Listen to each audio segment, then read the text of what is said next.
Mount Zion Music.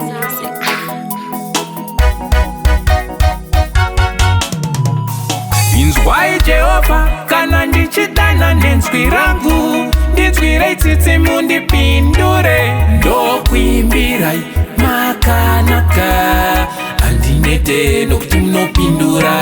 Inzwai Jehova kana ndichishara nenzwi rangu, ndinzwirei tsitsi mundipindure, ndokuimbirai makanaka, handinete nokuti munopindura. Panguva yamaka chitsvakai chiso changu, moyo wakati kwamuri, chiso chenyu Jehovha ndichachitsvaka. Dai ndakafa hangu kana ndisina kutenda kuti ndichaona kunaka kwaJehovha nyika yavapenyu. Inzwai Jehovha kana ndichidana nenzwi rangu, ndinzwirei tsitsi mundipindure, ndokuimbirai makanaka, handinete nokuti munopindura.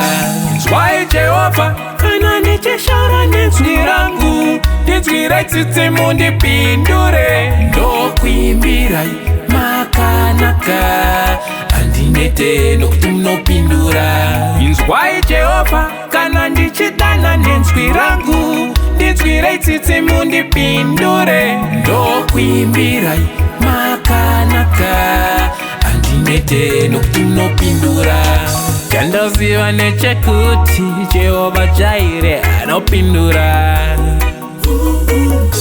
Jehovha chakurwirai, imi munofanira kunyarara.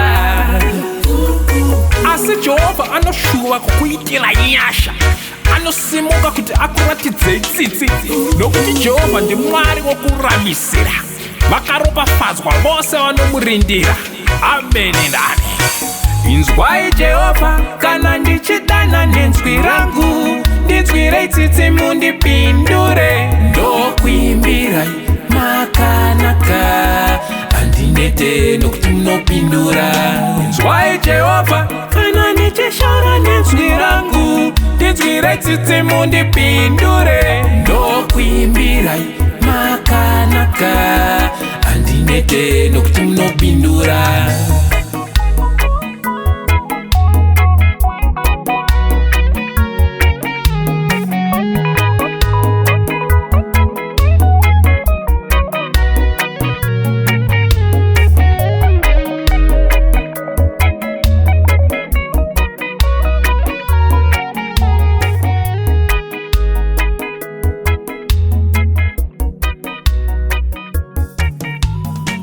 Inzwai Jehovha kana ndichidana nenzwi rangu, ndinzwirei tsitsi mundipindure, ndokuimbirai makanaka, handinete nokuti munopindura. Inzwai Jehovha kana ndichishara nenzwi rangu, ndinzwirei tsitsi